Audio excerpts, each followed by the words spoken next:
ज्ञान चतुर्वेदी का व्यंग्य है जिसका शीर्षक है मूर्खता में ही होशियारी है।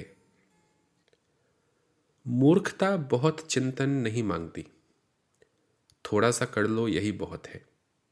न भी करो तो चलता है, तो फिर मैं क्यों कर रहा हूं? यूं ही मूर्खतावश तो करने नहीं बैठ गया। नहीं साहब, हमसे बाकायदा कहा गया है कि करके दीजिए, इसीलिए कर रहे हैं। संपादक ने तो यहां तक कहा कि यह काम आपसे बेहतर कोई नहीं कर सकता, और मूर्खता की बात चलते ही सबसे पहले आपका ही ख्याल आया था। शायद ऐसा उन्होंने मेरी फोटो देखकर कहा हो। कुछ ऐसी मूर्खतापूर्ण कशिश है मेरे चेहरे में कि आप किसी भी कोण से फोटो खींच लें, चीज छुपती नहीं। मूर्ख लगने न लगने के बीच का एक संदेहास्पद क्षण हमेशा के लिए ठहर गया है। चेहरे पर सो लगता तो हूं, पर आप जान लें कि ऐसा हूं नहीं। फोटो तो हमेशा धोखा देते हैं। कुछ जो हैं बल्कि खासे हैं, वज्र टाइप हैं, वे फोटो में ऐसे नजर नहीं आते। कई बार तो खासे होशियार नजर आते हैं। कुछ मूर्ख तो समझदारी वश कुछ इस धज में फोटो खिंचवाते हैं कि होशियारी का भ्रम खड़ा हो जाए।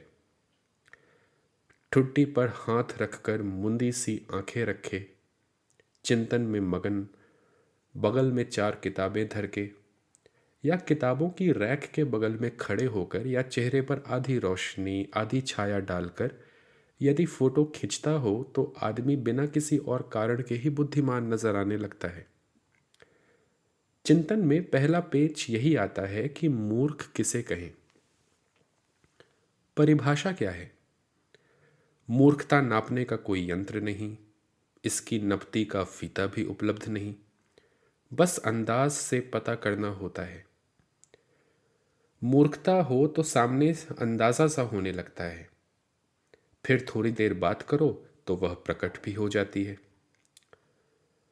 परंतु कई बार बातों से भी कुछ पता नहीं चल पाता। कठिन होता है क्योंकि कई मूर्ख भी रटी रटाई बुद्धिमत्ता पूर्ण बातें करते हैं। साहित्य तथा चिंतन में तो हम नित्य ही इस दुनिया से गुजरा करते हैं कि भाषा की आड़ से मूर्खता बोल रही है या विद्वता। इसे समझना आवश्यक है कि मूर्ख इतना भी मूर्ख नहीं होता कि सीधे सीधे पकड़ में आ जाए। मूर्ख हमेशा मूर्ख ही नहीं होता, वह विद्वान तक हो सकता है। मूर्ख टाइप के भी विद्वान होते ही हैं, या यूं कहें कि विद्वान टाइप के मूर्ख।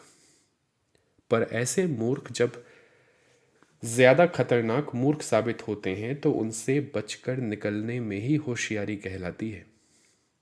ऐसे मूर्ख विद्वान या विद्वत मूर्ख किसी ऊंची कुर्सी पर बिराजे भी मिल सकते हैं। अब यह मत पूछिएगा कि मूर्ख होते हुए भी वह ऊंची कुर्सी पर कैसे पहुंचा। आपके मूर्खतापूर्ण प्रश्न का उत्तर यही है कि एक तो मूर्खता की वजह से ही उसे यहां बिठाया जाता है, फिर कई की मूर्खता कुर्सी पर बैठने पर ही प्रकट होती है। बैठने से पहले ठीक ठाक लगते थे, बल्कि थे ही, पर कुर्सी की अपनी मूर्खताएं होती हैं, उस पर मूर्ख भी बैठ जाते हैं।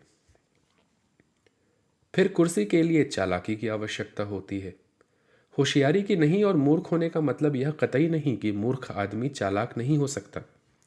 वह चालाक किस्म का मूर्ख हो सकता है, सो चालाकी से कुर्सी हथिया ले और मूर्खता के कारण कुर्सी पर सफल भी हो जाए। यह बात अवश्य है कि मूर्खता बहुत समय तक छिपकर नहीं रह पाती, वह प्रकट होने के लिए कसमसाती रहती है, वह मौका ताड़ती रहती है। आदमी लाख विद्वता, लेख, बड़प्पन, पद्य, कवित्त, बयानों, भाषणों आदि से ढांकने की कोशिश कर ले, मूर्खता कहीं न कहीं से झांकने ही लगती है। यदि आप मूर्ख न हो या अंधे ही न हो तो झांकती मूर्खता को पकड़ सकते हैं। अब चिंतन में दूसरा पेच यह है कि अंततः कितनी मूर्खता हो कि एक आदमी ठीक ठाक सा मूर्ख कहा जा सके, या यह भी कि कितनी होशियारी के रहते आप मूर्खता पर ध्यान न देंगे, याद रहे कि दुनिया के बाजार में मूर्खता भी मूल्य की तरह है। राजनीति से चलकर कवि सम्मेलन तक इसी मूल्य पर आधारित सिस्टम है। कई मामलों में मूर्खता होशियारी से भी बड़ा मूल्य समझा जाता है, क्योंकि होशियारी की एक सीमा होती है, जबकि मूर्खता सीमाहीन हो सकती है। आप जितना समझ रहे थे सामने वाला उससे बड़ा निकल सकता है। उसे खुद पता नहीं होगा कि उसमें मूर्खता की कितनी क्षमता भरी पड़ी है। मूर्खता कुछ तो जन्मजात होती है, पर बहुत सी अर्जित की जाती है। छोटे मूर्ख बाद में बड़े वाले होते देखे गए हैं। जैसे हमारे कुछ लेखक मित्र शुरू से थे, पर बाद में किसी संघ या वाद से जुड़कर मानो मूर्खता को ही समर्पित हो गए, और लेखन में भले ही रह गए हों, पर मूर्खता में ऐसी ऊंचाइयों को छुआ कि लोग हमेशा भयभीत रहे कि वहां से हम पर ही न कूद पड़े। तीसरा पेंच यह है कि मूर्खता क्या ऐसी ही बेकार चीज है और होशियारी बहुत बड़ी बात। मूर्खता को छिपाना चाहिए या होशियारी को? हमारे पिताजी हमें डांटते थे तो यही कहते थे कि हमारे सामने ज्यादा होशियारी दिखाई तो ठीक कर देंगे। उनसे ही हमने जाना था कि होशियारी भी एक लानत हो सकती है, और होशियारी प्रदर्शित करना भी कई जगह मूर्खता की बात हो सकती है। आगे के जीवन में भी मैंने सीखा कि इस देश में मूर्खता के प्रदर्शन पर कोई बुरा नहीं मानता, बल्कि अपने जैसा पाकर प्रायः लोग खुश ही होते हैं। होशियारी भी मूर्खता देखकर खुश होते हैं कि वे कितने होशियार हैं, जबकि सब कैसे मूर्ख हैं। मूर्खता को प्रश्रय, बढ़ावा और सम्मान तक मिलता है, क्योंकि मूर्ख आदमी किसी के लिए न तो खतरा बनता है, न ही उनसे प्रतियोगिता में रह पाता है। सो दुनिया मूर्खों से प्रसन्न है। वह तो होशियारों, समझदारों और बुद्धिमानों से भय खाती है, चिढ़ती भी है, परेशान भी रहती है। वह बुद्धिमता को बर्दाश्त नहीं कर पाती, खिलाफ हो जाती है, विरोध करती है, किताबें प्रतिबंधित करती है, किताबें अखबार जला डालती हैं, पेंटिंग नष्ट कर डालती हैं, देश निकाला कर देती है, फतवे जारी करती है, गालियां देती है, प्रदर्शन करती है। दुनिया बुद्धिमानों के खिलाफ ही रहती रही है। जीसस से लेकर ओशो तक दुनिया की इसी सामूहिक मूर्खता के शिकार हुए हैं। तो सारे पेचों से घूमकर चिंतन का निचोड़ यही निकल रहा है कि इस दुनिया में आम तौर पर और इस देश में विशेष तौर पर मूर्ख बने रहने में ही भलाई है। यह तथ्य सभी बुद्धिमान जानते हैं।